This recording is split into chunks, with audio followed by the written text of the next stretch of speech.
Welcome to the Roman Rodez Podcast. I'm Rodez. This is Roman. Hello, guys. Thank you for listening. Thank you for watching. Welcome to what I guess we're going to call season 2 of the podcast. I guess we are. We are. It's a new year, January 2018. Yeah. It's weird. The future. 2020 is around the corner. So, not around this corner, but around the next corner. It's cat a corner from where we are. Yes, it is. So this is kind of like the updated version of the podcast. What we're going to do is we have a lot of new content coming out for you. We got little medley videos that we're going to shoot out. Shorts, basically. Little shorts. Going to places, recording cool stuff. Getting some interviews like we did before. We're going to call exact same stuff you got last season. Just with different names. Yeah, just more of it. Hopefully more regularly updated. So welcome back to the podcast. This is episode 17. Allegedly. And what we're going to talk about today is our New Year's resolutions and how much we're going to become better people and lose weight. And No? Yeah, we talked about that last season. Oh, that's Ergo, true. We can never talk about it again. That's true. We or can't do it repeat or topics. pertain to it. No. We almost strictly went against talking about that. It's horrible. I feel like you're picking on me now. I'm sorry, Rhodes. No, don't feel bad. You gained more weight than I did. I did, yeah. We'll call that, because you were pretty sick for a little while, right? I did get I got the flu right on New Year's Eve. I had it around Flew Christmas. him right into bed. Yeah. I had gotten a little bit sick around Christmas, and then New Year's Eve, it hit me pretty hard. I was in bed. We were supposed to get some new content out for y'all guys. Yeah. But I didn't know he was sick, so I was just like at my house mad at him with my back thrown out. I was like asleep for like 18 hours. Crushed over the bed. Oh, that guy. I want to be working right now, not upside down on a bed. It was painful. Yes. The back went out. Very So painful. that was not jumping right into it. Today we are going to talk about perceived values. Yes. Which is basically the value of anything. It's like things are only worth sort of what people are willing to trade for it, buy for it. All value is perceived. I guess the closest you could have to an intrinsic value, something that's like it's naturally valuable, are true necessities. Things like air, water, those things being clean, food, and like other little, things that are reality based. Yeah. Like, basically animals need air, animals need food, animals do not need Wi-Fi. No, they don't. However, the world is starting to change in such a way that what used to be considered, what's the opposite of a necessity? Like the thing you just want? A choot. So basically the choots of life, things like, Wi-Fi, a car, these choots are now starting to become more of a necessity for the modern world to function. We are more connected to the internet. If you have a job, that's where you get your the paycheck, or you could look at tax forms. I know just recently, actually we kicked off of that. We had tried going entirely to an online to the websites for our taxes, and it didn't work out because they also tried doing it on paper and also online, and somehow they couldn't figure that out. So now they're just mailing them all to us again. But a lot of things are starting to move online. That's where they're saving our data. That's where a lot of our information's kept, and that's how we communicate. Just a bunch of stuff is happening there. So you can't necessarily call it a shoot anymore. It's going to have to be considered a somewhat of a modern necessity. The same way clothes is. I mean, technically, if you want to go, you don't need a car to live. You don't need Wi-Fi to live. Well, I don't need clothes to live, but you really want me to have some on, don't you? That's the hard part, because now we even really, if you want, I could just you have this jacket here, exactly sir. about the clothes. We're fighting against this. But you are wearing the hat, Mr. Producer. I have to wear the hat. It was a gift. I am still wearing I the work. really appreciated this gift. No, but that's the thing, too. I mean, we need stuff. It's like we need a cell phone in order to do things day to day, but it's not free. We have to pay for it. Yeah, and we're expected now to be constantly reachable. Yes. I know growing up, everyone knows who grew up with regular landlines. Sometimes you'd and a lot of people didn't have. There's a generation who doesn't know what landlines are. Our answering machine. No, I didn't always have an answering machine. So there'd be lots of times where the phone would just ring off a hook, nobody would pick it up, and then whenever you got a machine, that's like when you could leave it, and then you could always go with the excuse, I didn't check the machine, I don't know how the machine worked. But the idea is you could be unreachable. That's true. People would stop by your house randomly because they didn't know if you were there and or it not. They didn't really have wasn't your a number. problem. Yeah, but now if somebody goes up to your door and knocks, you're like, so you feel like intruded upon, violated almost even. It's like you just hit my house. You just walked up and started punching my house like some sort of alien weirdo. Because you expect whenever someone drives up to your house to text you first. That's true. Like, you know what? There's so many times where I'm going to go to somebody's house and I'll be like, I'll shoot you a text or I'll call you like 5 minutes before I get there. Yeah. You're more of a caller still. But why if they're expecting me? There's no need. I can just go up and knock on the door. You and could, they'll be but like, most likely it's... You understand, though, that it would be considered kind of rude. The same way, so you'd be like, but saying hi. Rude?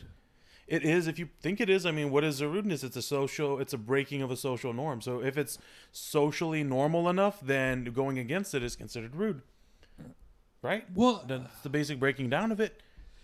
But like, if I'm expecting you here at the studio to come in, you can just walk in. And it's like, yeah, but that's that social contract with us right now. But if someone else that you might not know as well, then it's, even though like they're expecting you, you're still sort of, I believe, expected to message them first.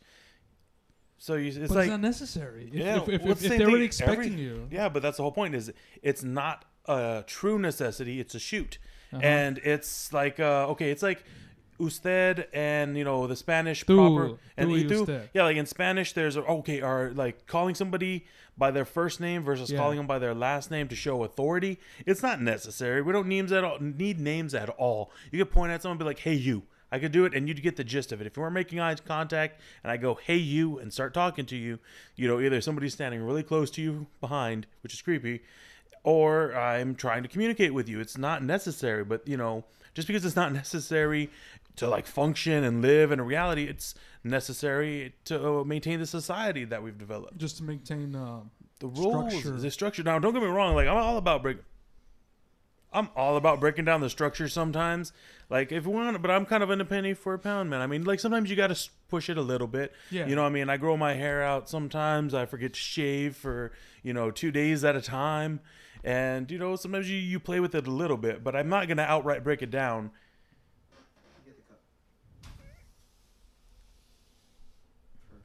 I'm not going to outright break it down and start saying, "Oh, why don't you like my hair?" Because I know why you don't like my hair, because it's long and you don't like my hair. Either I'm going to work with you and cut it, or I'm not, and, move on with my life. I don't have to change you. I can, maybe if I like you enough, maybe I'll try and get you to see my point of view. But I also have to take up the option is like, maybe this isn't going to work out. Me and you should just be less than acquaintances, but closer than enemies. So are you saying, well, I guess coming back to the topic, it's like a price on... You can put like a price on the friendship or relationship, any relationship you have. Right? Yeah, with your boss, with your day-to-day people, with your bar buddies, with people on your gaming accounts. Everybody has an extent that you're willing to go with them before you say, you're funny, you're real funny. I like hanging out with you, but you're too much of a jerk to tolerate all the time. And honestly, you're not as funny as you need to be for me to tolerate that. I know I get by with being more of a jerk than most people sometimes because I can be tolerable, but it's like it's always a balance. I mean, that's every relationship. But more on to the Well, here's the one redomining. What price would you put onto necessities that we get for free, like breathing oxygen and drinking? Well, it's a funny thing because now we pay for water now, which, I mean, it's a natural thing. We could, our ancestors will get it for free. But now we have to pay, and then we have to pay for different types of water. I can make it worse. How you can make? Because so a lot of the bottled water that we drink is tap water. Basically, they go to the same place that they pull the tap water, and sometimes it's not even as filtered because they the water companies that are sending it to us go through this huge filtering process, whereas the bottling companies, they're used to having their water pre-filtered by the same company, but since they're sort of going around them to save money, it's not as well filtered. And there can be issues with that. It's not as clean as people think. But for the most part, it tends to be safe, if not the safest. It's still in that realm. But there's been this thing called raw water. Raw water? Raw, R-A-W water. Ask me what it is. What is raw water, Rhodes? Untreated water from rivers and streams. And this is being sold? In gallon jugs for about $45 each. $45 for unfiltered water that you could untreated water, entirely untreated. That you could go down to the nearest river and get your own gallon. Yeah, exactly the point. Who's selling this? People in California. Wow. And that's the first. I believe there's 2 or 3 companies active right now. It could be more or less. Is this like from a special river, special lake? Well, different places. It's different places, I guess, to get different effects and stuff and different spring nutrients, and get like those ions lined up. But there's basically been people in the scientific or just, observational community who say, hey, that's where bacteria lives. You're going to get the runs. You're going to get the diarrheas. You're going to get stomach bugs. You're going to get parasites because it hasn't been treated. And they try to, like, basically they say that treated water is dead. Yeah. So it's like, I'm sorry, like, what can I say? No. So what benefits does raw water give? I mean, besides if you're saying... what's going to build your immune system after you survive? Immune system? I don't know. And it's probably thinning the herd. It's like... there's a new thing. I was looking into health stuff, and, there's like alkaline water. Yeah, I've heard of that too, yeah. I was looking up the price for that. It's $21. Have you looked up how easy it is to alkalize water yourself if you want? Have you looked up how truly beneficial that is? It's kind of... Well, because I know our bodies need to be more alkaline than acidic in order for us to be at our healthiest. But does the water really do anything if it's alkaline? So I mean, because that's going, because you're putting much more. It's more than putting a price on the product itself. It's kind of like putting price on the perceived health. Value. You're saying all of your health is going to affect these things, and this is part of it. Without you're not in line, and this will align it. But that's the whole thing. Like it seems like. Okay, in order to get the healthiest, like with organic food and everything, you have to pay more. Because the value is that. Because the value is that. Even though, but is that how we become so unhealthy that it's like. To get to a baseline of health, we have to go out of our way. Like I said, the perceived value of things has morphed itself in such a way it would make. And the thing is, too, is because it's terrible. It's like the way our society is set up is that the things that are essential, you sort of can't afford to pay a lot for. I mean, think about teachers. Was everybody in the social constructs of, teachers, doctors, firemen, policemen, all these people that are considered their jobs exist for the social good and continuity of society. Yes. Right? Yeah. So, but... Doctors traditionally were paid a lot. Now specialists who are paid a lot. Mm-hmm. Policemen, very basic salary unless they're in like a huge city. And was it firemen? The same. It's unless they have a big union. And a lot of firemen, the majority of firemen are volunteers. There's a lot of volunteer firemen. Yes, the majority of them are. Yeah. I don't have the number, but it's like I don't want to look at it because it's a lot. The people who are just saying without getting paid, I'm going to risk one of the most painful deaths around. And why isn't it that these people aren't getting a? Because the thing is, they used to pay them. There used to be fire brigades and police brigades, and they used to be paid. Basically, if there was a fire, a bunch of like fire companies would rush out and they'd fight to see who gets to put it out, because basically whoever put it out and saved the property would get paid so much money. But after a while, they started having these badges or emblems that they would put up on the house, and if it didn't have the right company's house, they'd let it burn. And then they decided, the government's like, we need to stop this because burning things down is bad. And there's huge pushback. Like, why am I going to risk my life for not having money? And it just I don't know exactly. I'm just hoping it was just people saying, you know what, this is a good thing to not have stuff burned down. It's a good thing to not have, corrupt cops. It's a good thing to have teachers, doctors who have been to medical schools, and instead of being amateurs, which originally a doctor was a worse job than a blacksmith. And the term amateur comes from people who were just... When was this? Oh, geez. Probably up until around Shakespeare's time. I want to say... Oh, okay. So we're talking way back. No. But up to... it started changing around, I want to say, the late 18th century, because a lot of people still didn't like doctors during the Civil War, I know. And because they pretty much all they could do is saw off your leg. That was like before anesthesia. And there was no they didn't have... Exactly. No. Okay. It was still sort of it was the coming out of the age of quackery. It's before they knew age of quackery. It was that basically people just could make up a lot of stuff. People thought, a lot of doctors thought that germs didn't exist, and they had this mentality that a gentleman's hands are never dirty, which means they would be studying, was it their medical skills, training on dead bodies, and then they'd hear like a woman's gone into labor, so they go from the corpse museum, mortuary corpse museum. Yeah, the mortuary. Or the corpse museum down the street. Yeah, down in the basement. Down in the basement. They go to the corpse museum and they'd move upstairs to the baby farm. That's where they also keep the casks of Amontillado down there. All the casks of Amontillado. Right? Then you go pluck a baby, right, with a dirty corpse hand. Oh, this is going. And then they get all the corpse juices on the baby die. Because it's bad bacteria. Like, when the body starts dying, starts decaying, bacteria start growing. So you say and a baby's immune system is not developed. No. And there was a doctor who's like, there's tiny animals that live on stuff. Wait a minute. I ain't crazy. So you said there was one doctor would do everything. Yeah, take care of the dead people. Take care of the dying That's what people, they would learn. Care of the dead. Like that's where they're doing research and looking at stuff. Like they're learning on bodies. So because they don't know anything. There was no zero specialists. Okay. You could sort of try and do whatever you want because there was no establishment for it yet. So they would just be like, oh man, what's inside an eye? Oh, worms. Okay, what's inside a stomach? Worms. What's inside a foot? Oh, that's wood. Whoa.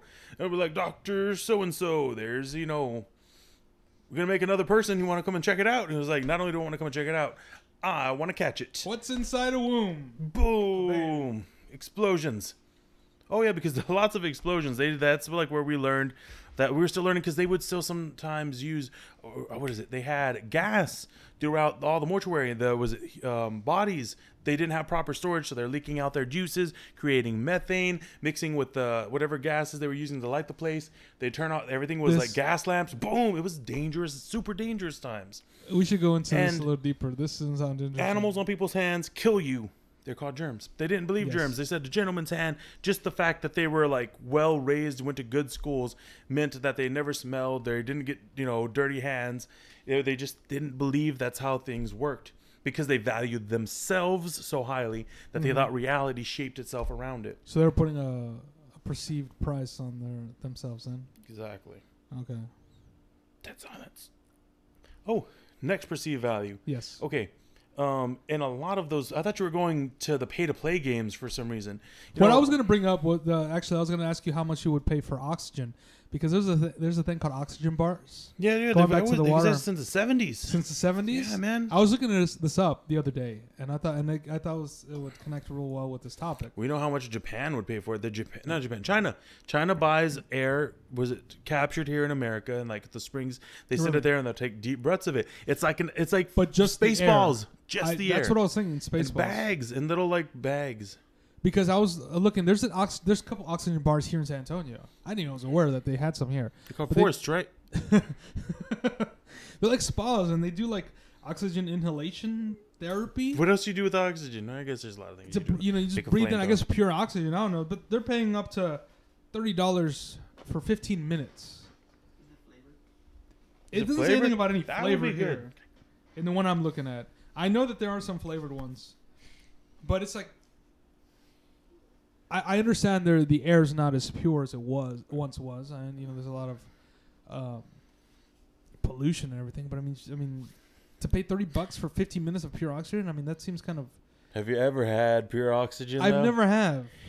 I've heard it could be very euphoric giving because what is it? Euphoric? It's like yeah, man. Because it's like everything's becoming full of oxygen, and basically anytime your body receives an imbalance, especially in the oxygen levels, you'll either affect. Usually, I believe whenever it's going down, it's distress. You can feel panic, all these other bad things. But sometimes you'll feel euphoria even when you're suffocating. Didn't we watch a video on that where they were testing out a guy and his pilot, and he started taking away his oxygen, and he started getting all loopy and happy. And he wouldn't follow instructions. There's that whole Fight Club thing too. The reason they give you purified oxygen isn't so it can save your life. It's because the oxygen gets you high, and if you're high, you're not panicking, trampling little Timmy, down the aisle. But it'd be curious to try. But $30 for 15 minutes does sound pretty high, and I feel like you might be able to get it cheaper at maybe a medical store. Don't they sell oxygen for people who have like elderly people and people who have trouble breathing? Yeah, they do. So but could anybody go buy it? That's the thing. I don't see why not. I could be wrong though, and I don't care because I can breathe. Yeah. But I do need an asthma inhaler every now and then. But that's something that would help. But I mean, there's another thought too. What if people had real bad allergies back in the day because there were so many trees? Everybody assumes like they didn't have allergies back then. It's like, yeah, they probably did. They just didn't, If they were to move to a different region, they would just move away from it. They're like, oh man, this is making my eyes itchy. And instead of being like, suck it up, they're like, yeah, we should leave. Instead of staying here, that would be dumb. And thus, civilization. Because it was hot in other places and it was too cold, so we left. Well, why are there still people living in coldest places? It wasn't too cold for them. They was like, I can handle it.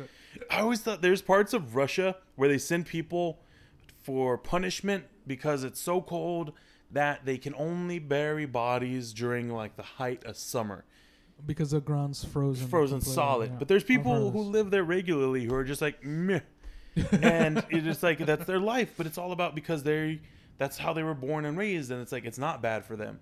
It's like I think it's a saying from a Star Trek episode that basically you never know that you come from a hell planet until you leave home. And the idea is basically that you don't realize how bad your situation looks to someone else until you leave. Either you say, hey, everything looks better here, or they say like, that's horrifying. Yeah. For example, oxygen. All right, so it's an oxygen bar. Oxygen is super dangerous. It's one of the most reactive elements. Water is really dangerous. It's also super reactive.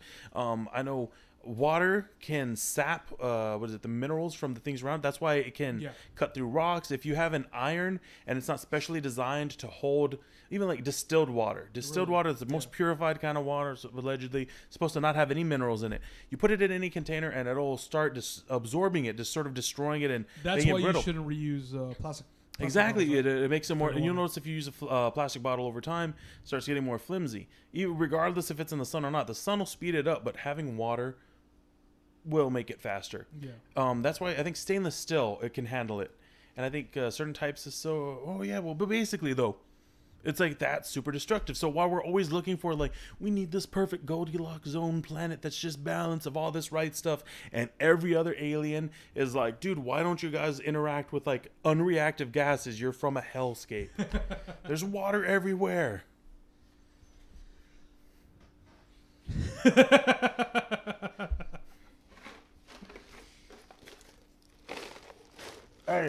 Edit right there. This episode of the podcast is brought to you by... Oh, yeah, I forgot. We're not doing that. I kept... Dairy Queen. No thirsty. I'm getting cotton mouth. All right, so going on with the perceived... I was going to talk about value. Games. Games, that's what I thought we were going to go. A lot of the games... That's where I thought you were going to take it, but you didn't take it there, so I'll take it there. I'm taking it there right now. When you buy a game, or what is it, the currency inside the game, like gems or stones, you know, basically it's usually in packs of like, you know, $1 something for like a couple, then it's like $5 something for some more, then it comes up to a little bit and little bits more. And the value that some people don't want to spend any money on games, which is sort of funny because, you know, that can give you hours and hours and days of entertainment, and you're not going to spend anything on it. Yeah. But it's like people will cash out like, you know, $40 to go to the movies for, you know, 2 hours realistically. Now movies are a lot longer than they used to be. You know, that's ticket including, you know, drink and a small popcorn. Talking about the movies for a second, it's funny because right now throughout the past few weeks, I've gotten so many like free movie tickets and gift cards that I've been able to go to the movies and see like I've seen 3 movies so far. Good to know. For free. I have a $25 gift certificate that a customer gave me. If I knew his name, I'd give a shout out, but I didn't get his name. But like, you know, basically there was a mix up when I went to buy tickets to see Last Jedi. So I got 3 free tickets, plus to sign up for a rewards thing with the theater. I can't take you seriously right now. Oh, I'm not taking you seriously at all. I was signing up with the rewards membership. They gave me 2 free tickets. You just sound like you're shilling so bad right now. I hope they are giving you free tickets. Shilling. Well, they are. Like you're like, no, they did. Honesty. They did. That's the thing. And it was kind of like, you know. Shout out to that theater. What was it? Santikos. Theater. Well, so that for Santikos. Then I got a gift card from a customer. Just it was like a Christmas thing, and he was like, "Thank you for, you know, all the awesome food you make." And just remember, I was here at exactly this time. Exactly. You saw my face. I was from this time to this time, and you saw my hands. No bruising or scarring on my face, and no blood on my clothes. Right? And I took the gift card, and I planned, but that's for another theater chain too. Right. But I've been chain? Huh? AMC. And there's only like one different. AMC theater in San Antonio, but I can still use it at that one. That's American Movie Cinema, right? I don't know what it stands for actually. Maybe. Well, which one? Which one is that one? AMC. It was the Riverwalk down on the River Center. The one with the IMAX. The one with the IMAX. Oh, yes. Okay. I like that IMAX. But so like I've been able to see so many, like I've basically got like 1, 2, 3, 4, 5. I've gotten like 5 free tickets to go see movies. So I haven't had to pay really anything to go, and I even got a free popcorn. So I mean, how are they able to? How is that possible? Really to get all that, basically given free stuff to go watch these movies and stuff, talking about movies and stuff. If there's really like a price to it, if other people have to pay and like, why is what I'm saying? Their margins are so. You're saying, how can you get so much free stuff from this theater? How are they handing out so much free stuff, and then how do they make profits still? I know that it's just popcorn and only popcorn. But if it's just for the ticket to go see the movie, you know, the production company gets a lot of the profits. Mm-hmm. But I mean, how are people okay with that? That's what kind of doesn't make sense. It all ties together with Hollywood. What did I call it? Hollywood budgeting, Hollywood accounting. You see, they're counting your free ticket sales as part of their promotion. It's a promotion line? It counts as promotion, and it counts it as a sold ticket if they want it to. Otherwise, they can count it as a loss. They got more bodies in the seats, so the theaters are willing to go, all right, before this sounds like me doing something like that. I'm just joking. I don't mean any of that stuff, and I don't want to get sued. No, because I got to see The Last Jedi twice, and I paid $0 to see it. So there's something about the movie, maybe. Actually, it's pretty. I enjoyed it. I know there's a whole controversy about it. Did they have a thing at the end? What thing at the end? Like after the credits? No, Star Wars doesn't do that. Every movie should do that. Every movie should. I guess you know why with Star Wars, because it's pretty much is the same movie over and over and over and over again. It would just be like, you know what's gonna happen next time? The same thing that happened this time, but slightly different. I think this. See that, and that's okay. Well, that's putting a value on something. A lot of people are upset about this Star Wars movie because it's so different. It doesn't follow the same pattern as the other movies. You know what? So it's kind of like putting a value on your entertainment. Some people are like really, I want to say disgusted, but really flavor of the popcorn, different flavors. Why is it always that orange pretend butter salt? I want these ranch. I like kettle corn flavor, but just put some sugar to the side. You know, barbecue, salt and vinegar. There's so many places you could go that would make your popcorn scene so much more interesting to me. Come on, guys. I've seen some of them. They have the little popcorn, like the seasoning things that you can add on top of it. I want that everywhere. You gotta ask for it. I don't want to ask for it. I want it to be presented. You know what? Okay, it's like what is it? Perceived value, right? Back in the day, they would set up the whole thing for you, and now they don't. It's like Utah or Ohio recently got rid of the law that required a gas station attendant to pump your gas for you. I just heard about New Jersey also has a law that requires them to do this. Now, some people were upset that they had to pump their own gas. Other people are happy, hoping that it'll drop the cost of gas because they increase the cost of gas in those areas in accordance because they now have to pay an attendant. Sometimes a special, or sometimes you have to wait for the guy to do it yourself. Now, here's the thing. If you go to any gas pump where they're self-paid and self-pumped, there's a button that's usually a handicap. It's usually the blue background. To speak to the attendant. To speak to the attendant and say, I need a hand out here. Yeah. And they will come whenever they can. You're going to have to wait and help you, you know? So the original reason they did this was because I don't know if you've ever seen a picture of what old school gas pumps looked like. There was, in case you don't know, there was like a small mechanical thing right here, and a lot of times it'd be a big funnel, and there'd be a big ball at the top that looked like a giant lollipop. It was usually clear, and basically I think they would pump gas up into that space. And I'm not sure how it worked. I'm sure I'm wrong, but it sounds cool. And then they had to sort of measure out how far it was going. And if you didn't know what you were doing, it could cause an explosion. So it was just safer for them to have an attendant who was trained and like, I know how to do this. It was like a specialty thing. The same way in some cars, you have to have special tools to open up. Like, I know my car, you can't just open up the to put transmission fluid in. You need a special tool that only the company has, the place where I bought it. The dealership stuff. And they're starting to do that in more things. So it's being less self-service as it is. But basically, once they made the technology safer, and then it was like, it could be optional.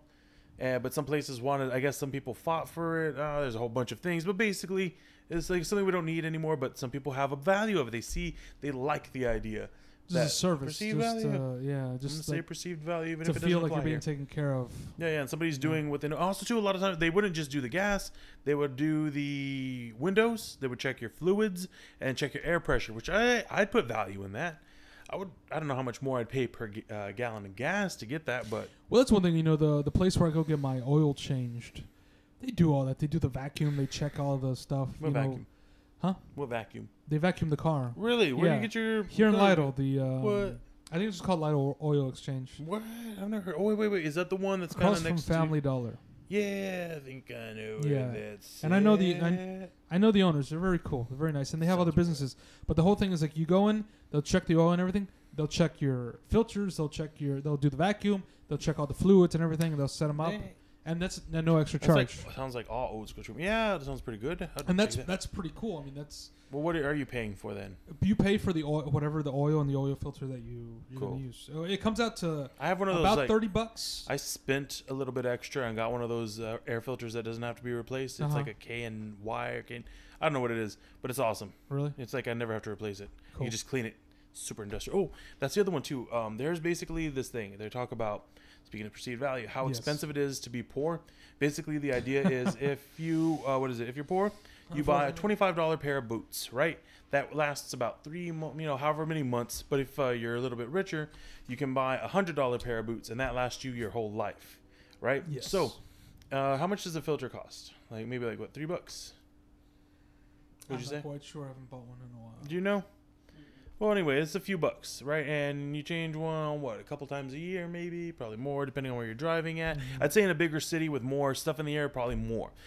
Well, over time, that would add up. Yeah. And you're doing it again and again. It's not that big of a deal for the most part because they are so cheap in general. But I've totally eliminated that cost because I bought this one really good filter. Another one would be I used to get flats all the time, so I was always getting cheap tires. Well, recently, a bunch of stuff in my car messed up, and I just got brand new tires, and they cost a lot. And I have a cheap car, but it's I got brand new tires, and they're working awesomely. Yeah. A lot of cars, whenever it gets cold like this, they start losing air pressure. Mine have not lost any air pressure because they're brand new tires. So it's man, I'm starting to see this. It's that's why I would give people. Yeah. A little bit of crud for spending a little extra on stuff, and it's all the same stuff. It's not always all the same stuff. Sometimes you get what you pay for. Talking about that, actually, I was watching a video earlier about how there's a company that's starting up that's helping restaurants and cafeterias on universities, universities and stuff like that, and they're trying to help out food trucks with giving a service where they give them reusable to-go containers for food. Mm-hmm. And basically this company is you buy the company, the food truck or the restaurant or the cafeteria will buy these reusable containers from this company. They use them to give the food out to go. And what it does is the customer will then return these containers to basically a kiosk. The company then gets it, washes them, and then sends them back out. So it's a cycle, so it eliminates... I can see that working in a closed system on a college campus. The way the college campus did is when every time you would get your food, you would swipe on a lot of university campuses. You get a meal plan, so you have a card on your ID. It's on it, so when you buy food, you got so much money stuck on it, right? It's the same thing in prison. It's the same thing in prison. So when you do that, it basically kind of. So I've heard. I think it kind of puts. Or some kind of credit it's a deduction or from it's it, right? A deduction. And then it puts it back whenever they do the same thing with baskets. And I think in European countries and Scandinavian countries, and I think some airports do it, where if you get a basket, you have to put in $1. In Europe, it's $1 coin. Yeah. But here in America, it'll be maybe 75 cents or a few coins. Well, they do that with strollers at the mall. It makes you get sense. back 50 cents. And or then something. you bring it back, it gives you money back. Yeah. Right. And it's that's a great idea because it's it's paying people to be a little more responsible, and they're starting to do that. I think basically the idea of reusable bags, right? So I can see it's kind of going in this direction. It's there's a lot of reasons it's good. It becomes inconvenient in some aspects, but sometimes you're just paying. It's inconvenient because it's new. Once you're in the system, it would be inconvenient to have trash with you all the time. I have people all the time at the grocery store I work at tell me, it's like, I've already got enough bags. And I was like, yeah, me too. And it occurs to me, it's like, I could throw them away. It's like, I'm not adopting these bags. I can't throw them away. I get home and I see a giant ball, like a tumbleweed rolling around my house. And I think like, I wish there was something I could do to get you out of my house, but there's not. Because I'm comfortable already, and it's been a long day. Now at the grocery stores, you have like a reusable bags that you buy for a couple bucks. It's interesting that much. Even what I see, I've seen some that are like $5, and that's pretty hefty price to pay for like a little bag. You know how every store has their own reusable bags. Walmart has their brand. Yes. HEB has their brand. Whataburger has their own brand. What, a reusable bag? Wow. And like, so basically, I go to Whataburger. And I was like, oh, well, now we can bring my cup back in, right? Oh, so basically, like the one, like the carryout bag that we brought all our food in, that we bought that was so delicious, and should earn us some like free points or something. You could just bring your own bag of it. Well, it's like an HEB bag, like a grocery bag. Yeah. But they just sell it safely. Nice. Oh wait, but they sell it at it. That sounds cool. My company, at my store at least, only sells a very small of their brand reusable bag, and in it there's a small partition right through the center, and then 2 separate partitions in the side, because the only thing this bag is designed for, and it comes up when you scan it, is wine. That's all we sell is reusable wine bags. I've seen like little wine caddies at other stores, but they seem to be made out of cardboard and not very reusable. Very reusable, yeah. But this is reusable. They want you to buy all our wines and not complain. Well, it's interesting, like these little things that, you could probably charge quite a bit for. How long it took somebody to think, okay, there's a value in something like this. And then move forward with it. Yeah. I mean, everything's a convenience. It's like, what is it? They didn't used to cars didn't used to come with seatbelts in them. They thought, it'd be cost extra and, blah, blah, blah. But now it's like, value and safety. Do you perceive it? But so many people don't. I find it annoying. Annoying the what? I say annoying, but it's like, okay, if you're stepping into my car, buckle up, for various reasons. If it's in your car, do whatever you want, man. Do your thing. If you got kids, whatever. I don't care. I don't know where I was going with that thought. I just wanted to say something mean to people who do something I don't agree with. But, okay, so back to my point with the currency inside video games. What time are we at? Why don't you take a quick little break and then we'll finish up with that talk. Hate you so much. Thank you. Okay, so the money in video games. Yes. Okay, so you use those video game coins or tokens to buy extra lives, used to buy supplies in the game, and basically to help, once you reach a certain level, it helps you get through things. That's the one thing. I'm playing this little brick breaker game on my phone. Brick breaker game. And they gave me like so many little add-ins where you can get like, or it gave it to me setting, when I started playing, like you can get so many extra balls here, you can get so many. The balls like count as like lives and like different style of boards. And now I'm out. Extra stuff. And I looked at it. And I have to start paying the cheapest thing to buy more gems or whatever. It's like $3. I was calling the gems. It seems to be becoming the current term for a lot of the mobile game apps. Yeah, and then we kind of. Who says? What am I paying for? Here's the thing, too. I bet you if you looked at the prices of things, so that'll have something like, all right, what's the smallest package? So, okay, rubies. Okay, the rubies. For 300 rubies, I pay $3. Okay, for the next step? $5 for $550. $10 for $1,150. It goes up to, you can pay $100. And get how many? 15,000. Oh, okay, so that one's actually fairly balanced. Now, how much does? But what am I paying for? I'm not paying for anything. You can the shop. Okay, so I'm sorry. I'm not good at things. See, so you use the rubies then to buy balls. And how much do those things usually cost? Starting off, it depends on like the one you want to get. Like I guess each of them have a special. Show me a thing. How much does? All right, so if that costs $1,000, that costs how many dollars? So if this costs 1,000 rubies. Yeah. $10. $10 for that one. So basically, that whole menu would cost. Got the packs. Starting at $50 for rubies. Starting at $50. Rubies plus these little upgrades. This one you get extra balls. This one it'll because it'll break the Can I go back to bricks for you. All right, so the balls. So each of these costs about $10. So that's 10, 20, 30. I don't know how much. How many are there? 4, 8, 11, 12, 16.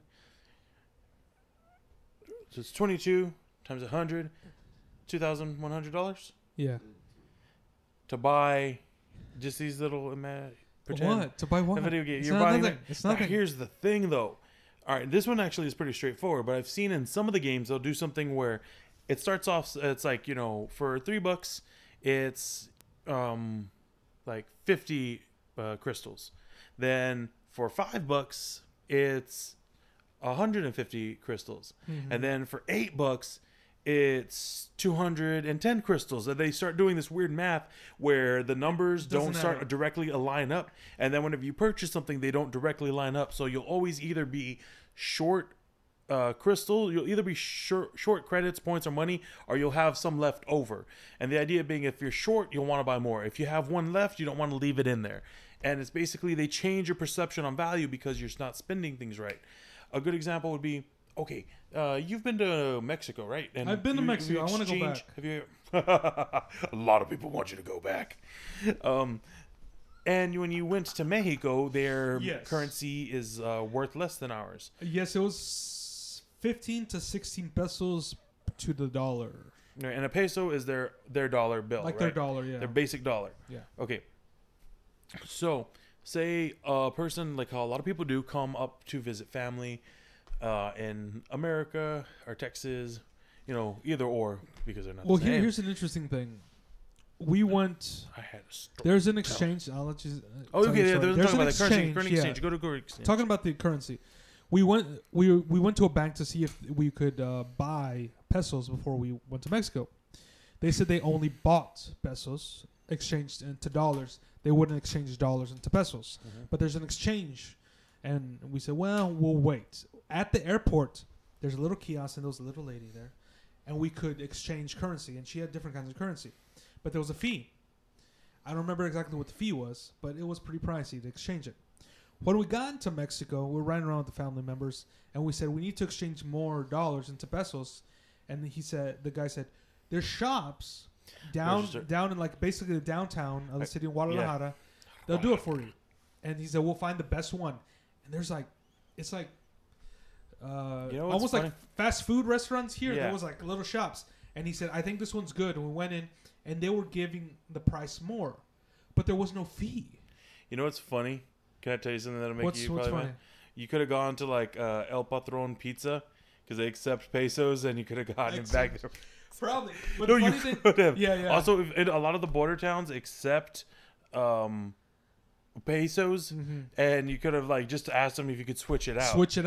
Because I had to go help change a store. The company I worked for bought a store down there next to Mexico, and because it's right across the border, they have just a little piece of paper that's like this many pesos for this many dollars. So people were paying in pesos, and they bought like a stick of gum. And the same way somebody breaks a bill, they're basically converting their currency. So you do have to pay a fee, but it's like a stick of gum is going to save you like $30 in American monies. Right. But I'm just saying, like, obviously it doesn't make you mad. It's not like, this one trick that, no, but old lady kiosks hate. It's funny. I was like, well, I mean, it was at the airport, so I go, you get paid. You have to pay extra for coffee. Everything is so expensive there, man. I bought like an $8 sandwich once. Yeah, it had carrots in it. It was horrible. But I was kind of surprised when we were downtown Guadalajara, and they were like, oh yeah, no fee. Just they give you a price. They like click the dice. I can give you this many and this for this many. All right, maybe the fee was included, and it just wasn't, I'm assuming it was that they were helping it out a little bit towards. But I got so much more than when I got at the airport. They're and even there at the airport, they were giving me less pesos to the dollar, but then they added the fee. I see what you mean. It wasn't that much of a difference, but because we had to charge a few $100s. You know what I just realized though, and on top of that, it's the perceived value thing again. See, the person who is changing dollars to pesos here in America, now they have these pesos. And because the reason their money is worth less is because it's more unstable. So it could like crumble right in their hands, like as they're walking away, where they bought, 15 pesos for your $1. By the time, they turn it into the bank, it might be worth 20 pesos for that $1 because the currency exchange can be so fluctuating. However, once you're in Mexico, that works to your advantage. It's like a gold price here. Like whenever the gold is going up, people will pay you unlike everything else where they'll pay you a little bit less than the margin. A lot of pawn shops and gold stores will pay you exactly what you see on the TV or internet as it being worth, because they know the price will go up. Whereas everything else, they're like, well, I got to make sure I get my money back. With certain things, when they're going up, they'll pay you the exact price. And in Mexico, he could probably risk saying, you know what, I'll give you the exact amount for nothing, because I'm pretty sure I want to get all of your money, because I'm pretty sure it'll be worth more tomorrow and this will benefit me. Yeah. That makes sense. And that perception of like value. Okay, I know it's a big trap a lot of tourists fall into in going into other countries. Basically, they see the money as sort of like toy money because it looks different, and then also too because their buying power can be so strong. Yes. So they go there, they change, their pesos. They get like, okay, so what was 100 pesos? It would be a couple thousand. No, what was $100 would be a couple thousand pesos, right? So they start spending it like nothing, and they're like, I'm just spending this $100 bill. But because it can be so fun to spend money, because it is, they just keep doing it. So whereas on a regular vacation, they might spend $140. On a foreign vacation with different currency, they might spend a couple $1,000. And I remember we bought like a few. We bought a whole bunch of candy. We bought so many pairs of shoes. Really? That. Freshly cobbled? Yes. Really? No. Oh. They were like the Tom's shoes or whatever. Tom shoes? Tom's, I don't know. What do they look like? It's a brand of shoe. Okay. They're not those ones that like they have like that big bump on the bottom that you walk in and not like those. gives you Not glutes? those. No. No? Okay. Those don't even work. Yeah, and I know. Some guy was telling me about it. It's like they make you fall over, apparently. It's hard to balance yourself. Yeah. But a bunch of they should have been walking with those hurricanes. Like hurricanes and those like hilly shoes. That's a sight. Yeah. Evolution. But we ended up buying things on this trip just because of the price that you wouldn't have bought on any other vacation. Like lots of Tom's and Chinese candy. Did you buy? Did you buy any of those, like, was it those paper mache frogs and fruit that they have down there? No, I did not. Did you see them down there? All the paper mache stuff they have? I saw the paper mache. You know what I'm talking about, right? Picado? It's really cool looking, though. Like, I think they have, like, a glaze over them. Like, there's parts of Mexico that are known for making things out of paper mache, and it looks like pretty decent quality. Like, it's not like we think of paper mache as, like, the stuff that kids play with, because we use, like, cheap paints on it and cheap glue. But they kick it up a notch. They use that glue that really messes you up, and glazes over, and they get some real quality painting on there. They can make some real art, and it's, like, a good... what is it? The materials are cheap for them to use, but it's high quality skill. And, like I said, it's that value. They created something good. It's cheap, and you can pay for it, and support your family in Mexico. Well, I guess you can put a value on anything, right? I guess you can. From that's literally paper mache to oxygen to raw water. Yeah, you can. Yes, you can. Well, have you seen these things too? Like, there's a new service that you can put like anything that you have, you can rent out. Oh, like dude! You can rent your car, you can rent your space, you can rent your table. Yeah, everything. I heard about it on Teen Titans Go. Really? They were renting out all their stuff. Like, they were renting out the time in their bed and stuff. And while that sounds ridiculous, that's basically Airbnb. You rent out your room and bed to let someone else sleep in it, and hope they don't tear the place up. Yeah, man, it's crazy. Do you have anything else? You can rent your car. Yeah. You can rent your car. You can rent your bike. Bike sharing programs are a whole thing, but no, renting your own bike, that's the thing. And that seems like something like people like back in the day in Austin, they would just do for free. Like, oh, can I borrow your bike? Can I borrow this? Can I borrow that kind of thing? It seemed like we're going from a society where it's like our culture, like borrow stuff to you have to pay me. Yeah. No, I don't think that. I feel like the only people who they let borrow their stuff was people they knew. I don't know. I feel like you're putting a lot more hippie on them than they have. Maybe. Well, maybe back in the 60s. Maybe. No. Yeah. I would say no. Like, yeah, it's like everybody. It's becoming kind of a bit more of a barter society, because there's also things where it's like there's an app where you could trade times or things with stuff. Like, you could basically put up, I got this hat. Does it who? And people will list the stuff they'll trade for that hat. Have you heard of findafriend.com? Yes. Well, basically, you put that you can be a friend to somebody for basically a price. Yeah. That's cool. There's a thing too. There's services they pay you to like. Have you heard of positive affirmations where like you're a great person? Yeah. You people love you around you. You pay a fee and they'll call you like every morning or however many times you want to say good things to you. Yeah, it all exists. Money, man, it buys things. But the barter system one, there's a guy who I think he started off with a red paper clip. Have you ever seen those ones that have a little extra paint on them? Yeah. And he traded it all the way up one item at a time and got a house. Really? Yes. Slowly, basically, it started. I think the first trade was he traded that red paper clip for a pin that looked like a fish. Then from that pin, and it was all like online. From the pin that looked like a fish to this and that, and then one of the big parts, one of the turning points, was that he got a globe, and I think it was like a Kiss globe. Yeah. And there's this Kiss the Band. Okay. Globe, and it turned out to be kind of rare.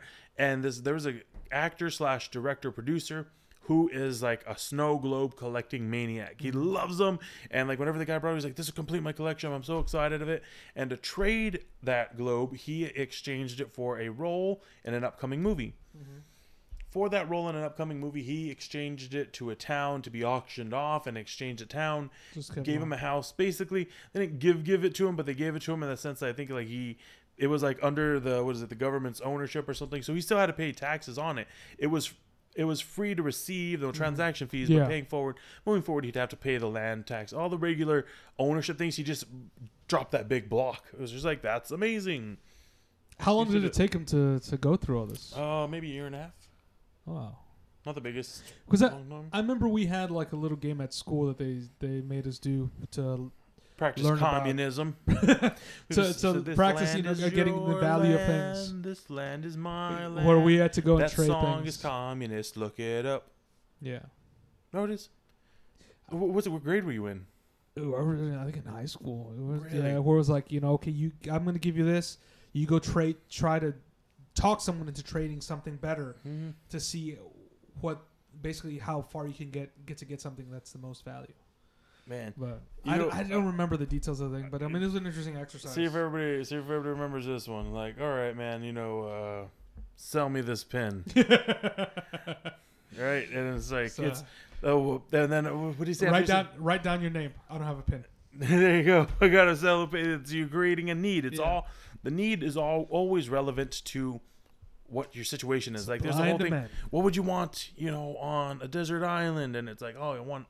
$1 million. How are you gonna drink that? And then there's like the guy who like just does a cut off. It was like, you're stranded on a desert island. What do you want? A rescue boat and a crew. It's like, okay, you kind of broke the system, but on the other hand too, that's very logical. That's much more useful to you than $1,000. Yeah. It's all relative. It is. Any final thoughts? Thoughts and praises to us all. Don't interrupt me so much next time. I won't. No, that was a good talk. That was a good talk. Yeah, man, it makes you think about stuff. That's something now I'm gonna go into like tomorrow to work and stuff and think about that. Think about how much everything was really worth. How much things. Think about that in your daily life. Think about how much it costs to make something. With those costs, what would you trade for certain things instead of money? Because money is basically just a representative of time. Yeah, and I guess even putting the value on yourself, like to go do certain stuff, because sometimes we undervalue ourselves. Maybe. We always undervalue ourselves. It's a known fact. You cannot be paid the exact amount that you are worth. Otherwise, there would be no profit made. Go to the man above, your boss. Good night, guys. Please check us out on... Then you just off the things. YouTube. Facebook. The Roman Rodez. Just search this Roman Rodez on YouTube, or on Instagram. Check out our Facebook page for updates and for announcements for all the other upcoming videos and new content that we're going to be shooting out. That's about it. Talk to us. Let us know what you want to hear and see. We'll do our best to do it. Yeah. Thank you so much. Nice.